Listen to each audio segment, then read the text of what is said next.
प्रख्यात neurologist doctor Shirish Valsangkar यांच्या मृत्यू प्रकरणात आता एक नवीन ट्विस्ट समोर आलेला आहे। प्रख्यात न्यूरोलॉजिस्ट जे वळसंगकर होते त्यांनी सोलापूरमध्ये आत्महत्या केली होती आणि ही आत्महत्या नक्की का केली याच्या संदर्भात अनेक तर्कवितर्क लावण्यात येत होते। यामध्ये ज्या वळसंगकर हॉस्पिटलच्या ज्या प्रशासकीय अधिकारी होत्या डॉक्टर मनीषा मुसळे माने त्यांच्यावर खरं तर ठपका ठेवण्यात आलेला होता। त्यांच्या एका ईमेलचा संदर्भ या सगळ्या प्रकरणाशी जोडण्यात येत होता। त्यानंतर रविवारी पोलिसांनी त्यांना अटक केली, 3 दिवसाची पोलीस कोठडी देखील सुनावली। मात्र आता या प्रकरणात एक नवा ट्विस्ट आलेला आहे।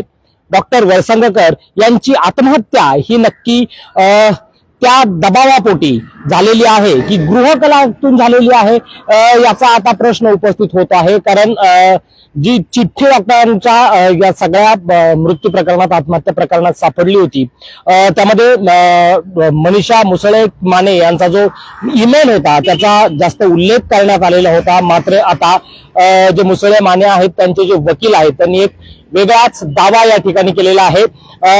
जर आपण पाहिलं तर सत्य लपवण्यासाठी कुठेतरी मनीषा मुसळे माने यांना अडकवण्यात येत असल्याचा जो आरोप आहे तो मुसळे यांच्या वकिलांनी केलेला आहे। खरं तर डॉक्टर वळसंगकर यांना त्यांच्या परिवाराने गेल्या वर्षभरातून आपल्या आर्थिक व्यवहारातून बेदखल करण्यात आलं होतं त्यांना, त्यामुळे ते तणावाखाली असल्याचं देखील त्यांच्या जवळच्या लोकांनी सांगितलं आहे। त्यामुळे या प्रकरणात आता एक नवा ट्विस्ट आलेला आहे। खरं पाहायला गेलं तर कुटुंबातील सदस्य यांनीच डॉक्टर शिरीष वळसंगकर यांना कुठेतरी गेल्या वर्षभरापासून आर्थिक व्यवहारातून बेदखल केलं होतं आणि वळसंगकर हे मानसिक तणावाखाली त्यातून होते आणि त्यातूनच त्यांनी आत्महत्या केली का हा खरा तर नवीन ट्विस्ट या सगळ्या प्रकरणात आलेला असं आपल्याला म्हणावं लागणार आहे। खरं तर डॉक्टर वळसंगकर यांना डावलण्यासाठी मनीषा माने यांचा वापर हा प्यादा म्हणून करण्यात आलेला आहे का हाही एक प्रश्न उपस्थित होतोय। त्यांच्याकडनं जी चिठ्ठी सापडली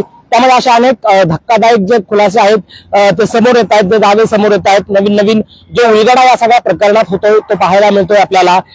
खऱ्या अर्थाने जर आपण आता पाहायला गेलं तर पोलिसांनी यातून कुठली माहिती समोर आलेली नाहीये पोलिसांकडून। मात्र मनीषा मुसळे यांचा जो वापर आहे तो कुठेतरी डॉक्टर शिरीष वळसंगकर यांच्या जी आत्महत्या होती त्यांना डावलण्यासाठी कुठेतरी त्यांचा वापर केला गेला का, प्यादा म्हणून त्यांचा वापर केला गेला का, ही माहिती आता खरं पाहणं महत्वाचं असणार आहे। त्याच्यावर काहीतरी आता माहिती समोर येईल। पोलीस त्यावर तपास करतायत।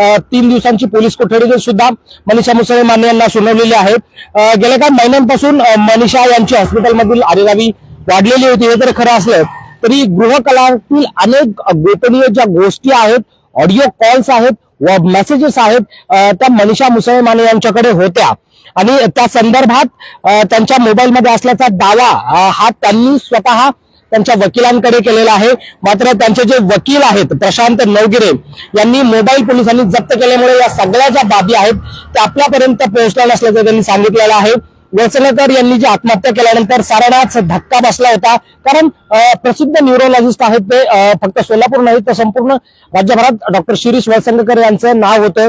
मात्र आता त्यांच्या आत्महत्येला एक नवा वळण मिळालेला आहे। त्यांचे जे पुत्र आहेत डॉक्टर अश्विन वळसंगकर यांनी फिर्याद दिली होती त्यांच्या मुलाने आणि सुनेने मनीषा मुसळे माने यांच्या विरोधात जी फिर्याद दिलेली होती त्यात आता पोलीस नवा अँगलनी या सगळ्या गोष्टींचा तपास करत आहेत। डॉक्टर शिरीष वळसंगकर यांची आत्महत्या नक्की कुठल्या कारणाने झाली आहे, त्यांच्यावर जे काही आरोप केले, कारण त्यांच्या चिठ्ठीत जी चिठ्ठी सापडली होती त्यांच्या मृत्यूनंतर त्यामध्ये त्यांनी लिहिलेलं होतं की ज्यांना मी शिकवलं, ज्यांना गल्लठ्ठा पगार दिला त्यांनीच अशा पद्धतीचे आरोप करणं हे अत्यंत वेदनादायक असल्याचं डॉक्टर शिरीष वळसंगकर म्हणाले होते। आणि त्यानंतर आता हा जो नवीन प्रकार आहे किंवा हा जो नवीन ट्विस्ट आहे हा सगळा या प्रकरणात समोर येत आहे। गृहकलाचा ते काही ऑडिओ क्लिप्स काय आहेत, ते मेसेजेस काय आहेत हे समोर आल्यानंतर खऱ्या अर्थानं डॉक्टर शिरीष वळसंगकर यांची आत्महत्या मनीषा मुसळे माने यांच्या दबावातून, यांच्या आरोपातून झाली की गृहकलातून झाली हे नक्की समोर येणार आहे। Abhijit Darade, Maharashtra time online.